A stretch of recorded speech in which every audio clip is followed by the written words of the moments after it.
Bonjour à toutes et à tous, soyez les bienvenus à l'écoute de RFI Radio France Internationale en direct de Paris, il est 17h. Le journal en français facile. Sophie Pouzrat. 16h en temps universel, nous sommes le vendredi 27 février, voici les titres de cette édition. La Commission européenne décide d'appliquer l'accord commercial avec le Mercosur, l'alliance des pays d'Amérique du Sud, de manière provisoire. Une décision prise même si le Parlement européen n'a toujours pas validé l'accord. Plusieurs pays d'Europe se réjouissent de cette décision, mais pas la France. L'Afghanistan annonce une guerre ouverte avec le Pakistan. Les forces pakistanaises ont bombardé plusieurs grandes villes afghanes ce matin, dont la capitale, Kaboul. Les menaces d'attaque américaines au Moyen-Orient, même si des nouvelles discussions ont eu lieu entre Téhéran et Washington pour tenter de trouver un accord et d'éviter une guerre dans la région, plusieurs pays demandent à leurs citoyens de quitter l'Iran.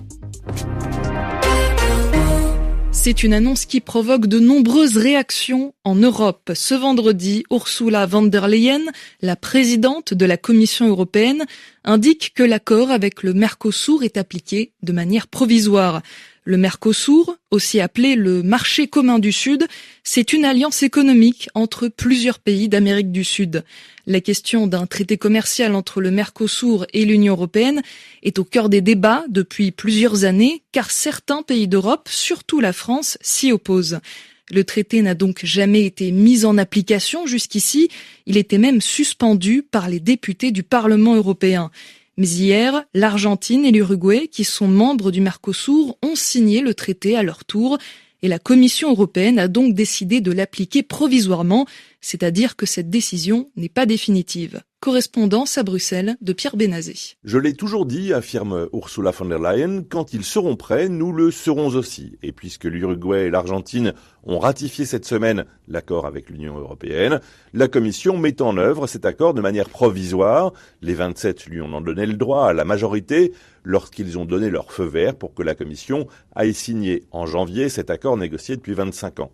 Pour la Commission et la majorité des pays de l'UE, cet accord crée un marché commercial de 720 millions de consommateurs, d'autant plus important à l'heure où les États-Unis remettent en cause par leurs droits de douane les équilibres du commerce mondial. Il reste que cette décision surprend ici, car d'habitude un accord de bonne entente voulait que la Commission attende l'avis du Parlement avant de proclamer l'application provisoire. Pierre Benazet, Bruxelles, RFI. Alors plusieurs pays européens se réjouissent de cette annonce, comme l'Espagne qui soutient la décision de la Commission européenne, ou encore l'Allemagne. Pour le ministre allemand des Affaires étrangères, cette décision apportera de la croissance pour les entreprises et les citoyens des deux continents. En revanche, en France, l'application provisoire de l'accord avec le Mercosur ne fait pas des heureux.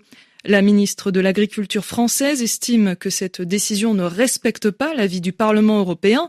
Et le président français Emmanuel Macron parle de son côté d'une mauvaise surprise.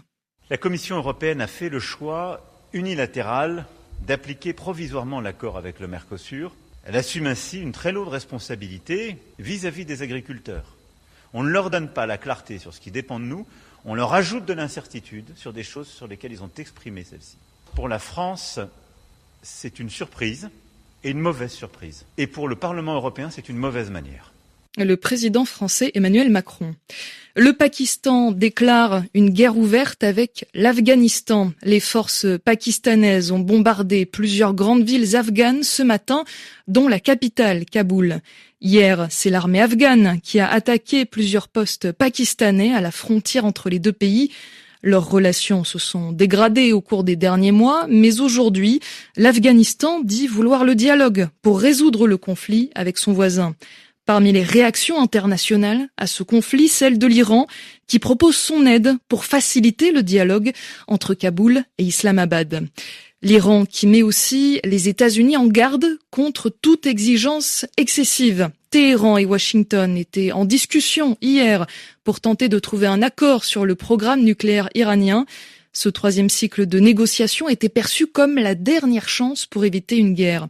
De nouvelles discussions sont prévues la semaine prochaine, mais ce vendredi, Washington a demandé au personnel non essentiel de son ambassade en Israël de quitter le pays, ce qui fait craindre une escalade militaire dans la région du Moyen-Orient. À Téhéran, alors que la menace des frappes américaines est toujours présente, de nombreux Iraniens attendent avec angoisse ce qui pourrait se produire. Voici le témoignage d'un habitant de Téhéran. Le bazar est totalement à l'arrêt parce que tout le monde est dans l'attente. Est-ce qu'on va vers la guerre ou bien il y a un accord ? Personne ne prend de risques. Normalement, à cette période de l'année, avant le nouvel an iranien, nous avions énormément de clients et nous commandions beaucoup de produits pour remplir le magasin. Cette année, on a seulement commandé 10% de ce qu'on commandait les années passées. Nous avons l'expérience de la guerre de 12 jours en juin. Ils ont frappé la nuit et nous avons dû fermer nos magasins pendant 12 ou 13 jours. Et chacun essaye d'assurer seulement le quotidien de sa propre famille. Le témoignage d'un habitant de Téhéran. En parallèle, le Royaume-Uni retire son personnel diplomatique d'Iran et la Chine a recommandé à ses citoyens de ne pas se rendre dans le pays. Pékin a appelé ceux qui s'y trouvent déjà à quitter dès que possible l'Iran pour des raisons de sécurité. Toujours au Moyen-Orient, l'armée israélienne a mené de nouvelles frappes sur Gaza. D'après la défense civile palestinienne, ces attaques ont fait au moins 5 morts. Israël et le Hamas s'accusent mutuellement de violer le cessez-le-feu et les échanges de tirs se poursuivent tous les jours dans l'enclave palestinienne. Aux États-Unis, après Hillary Clinton hier, c'est au tour de son mari, Bill, de témoigner aujourd'hui dans le cadre de l'affaire Epstein. L'ancien président démocrate doit s'expliquer sur ses liens avec l'ancien homme d'affaires et criminel sexuel mort en prison en 2019. Il parlera devant une commission parlementaire, c'est-à-dire un groupe de membres du Congrès. De son côté, Hillary Clinton a assuré qu'elle n'avait jamais rencontré Jeffrey Epstein.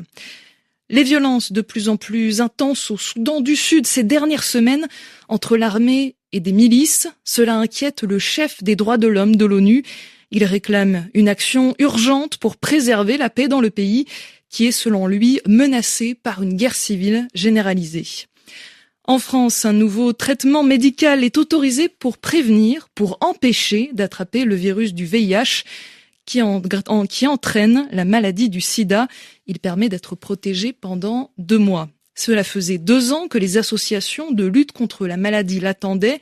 Pendant longtemps, la Haute Autorité de Santé ne voyait qu'une avancée moyenne, surtout à cause du prix affiché par le laboratoire qui produit le traitement. Le prix négocié n'a pas été rendu public, mais les organisations non gouvernementales, comme les médecins, sont satisfaits, Marie-Casa Debé. Oui, il existait déjà un traitement préventif contre le sida, un médicament qui ne soigne pas, mais qui empêche d'attraper la maladie. Il s'appelle la PrEP et il est autorisé en France depuis une dizaine d'années. Il consiste à prendre un comprimé tous les jours, ou bien un avant et un après un rapport sexuel. Actuellement, près de 50 000 personnes l'utilisent. Le cabotegravir, le nouveau traitement, lui, se présente sous la forme d'une piqûre, une injection qui permet d'être protégé du VIH-Sida pendant 2 mois. Pour le professeur Jean-Michel Molina, chef du service des maladies infectieuses à l'hôpital Saint-Louis à Paris, c'est une avancée importante. On se rend compte qu'il y a un certain nombre de personnes qui ont du mal à prendre ces comprimés ou qui les prennent pas régulièrement. Et de cette façon, on espère justement toucher des publics qu'on n'a pas touchés avec les comprimés. C'est quand même ça l'enjeu. Les comprimés ont réussi à toucher une population, on va dire, surtout d'hommes qui ont des rapports sexuels avec les hommes. Et en fait, il y a bien d'autres groupes exposés au VIH, notamment pour les femmes. Si leur partenaire masculin ne veut pas mettre de préservatif, comment font-elles pour se protéger ? Les médecins en France pourront donc proposer le cabotegravir à leurs patients dès le mois de mars. Il sera entièrement pris en charge par l'assurance maladie. Il ne coûtera donc rien aux utilisateurs. Merci beaucoup Marie-Casa Debé.